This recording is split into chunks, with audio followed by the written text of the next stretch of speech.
Hello everyone, welcome in this ICT Trainer YouTube channel. Last व्हिडिओमध्ये आपण CSSच्या सर्व properties पाहिलेल्या आहेत. प्रत्येक प्रॉपर्टीचा सेपरेट व्हिडिओ मी अपलोड केलेला आहे. तुम्ही जर तो व्हिडिओ अजूनही पाहिला नसेल तर व्हिडिओ नक्की पहा, म्हणजे CSSच्या रिलेटेड जे काही डाउट्स तुमचे असतील ते नक्कीच क्लिअर होतील.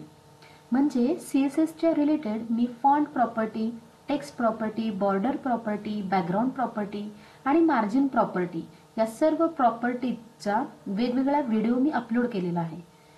आणि आज आपण बघणार आहोत की मिक्स प्रॉपर्टीचा सुद्धा मी एक व्हिडिओ अपलोड केलेला आहे.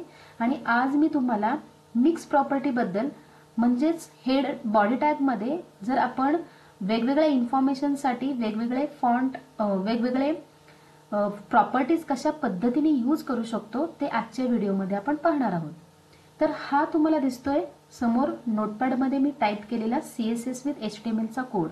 व्हिडिओ शेवटपर्यंत नक्की पहा, व्हिडिओ स्किप करू नका, म्हणजे तुमच्या लक्षात येईल की मी CSSच्या कोडमध्ये नक्की कोणत्या प्रॉपर्टीज यूज केलेल्या आहेत आणि मी सेक्टर कशा पद्धतीने डिफाइन करते आणि बॉडी टॅग मध्ये नक्की मी इन्फॉर्मेशन काय टाइप केलेली आहे.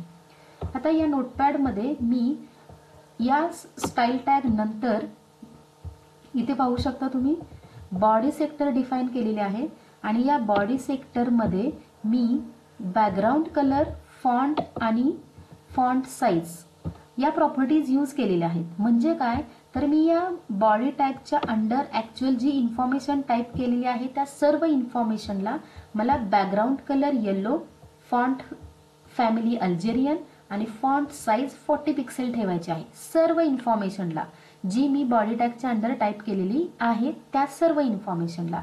आणि मी नंतर इथं क्लोजिंग कर्ली ब्रॅकेट टाइप केलेला आहे. आता H1 मी सेक्टर डिफाइन केलेला आहे आणि त्या H1च्या आतमध्ये ओपनिंग कर्ली ब्रॅकेट नंतर मी बॉर्डर प्रॉपर्टी आणि टेक्स्ट प्रॉपर्टी यूज केलेली आहे. म्हणजे काय तर या बॉडी टॅगच्या अंडर इथे मी जो काही H1 टॅग यूज केलेला आहे या H1 ला मला बॉर्डर अप्लाय करायची आहे. म्हणजे माझं हे हेडिंग इन्फॉर्मेशन टेक्नॉलॉजी हे एका बॉर्डर मध्ये डिस्प्ले झालं पाहिजे आणि त्या बॉर्डरची स्टाईल सॉलिड आहे, बॉर्डरचा कलर रेड आहे आणि त्याची विड्थ 6 पिक्सेल आहे. आणि टेक्स्ट प्रॉपर्टी अशासाठी यूज केलेली आहे की फक्त या इन्फॉर्मेशन टेक्नॉलॉजी या वर्डला मला ग्रीन कलर अप्लाय करायचा आहे.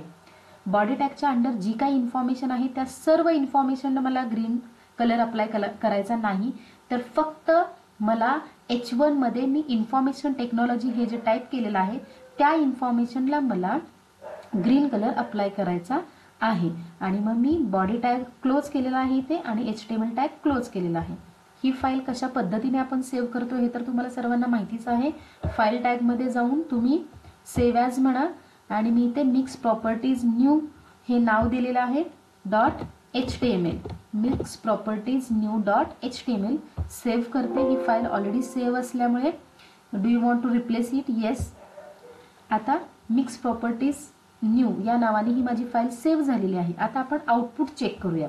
आउटपुट चेक करण्यासाठी सर्च बॉक्स मध्ये मी रन टाइप करते, तिथून रन सिस्टीम ऑप्शन सिलेक्ट करते आणि इथे मी कोणत्या ड्राईव्ह मध्ये माझी फाईल सेव्ह केलेली आहे D, म्हणून मी इथे D टाइप करते आणि याच्यामध्ये मिक्स प्रॉपर्टीज न्यू हे पहा इथे ही माझी फाईल आहे. मिक्स प्रॉपर्टीज न्यू ही फाईल मी सिलेक्ट करून ओके या ऑप्शन वरती क्लिक करते.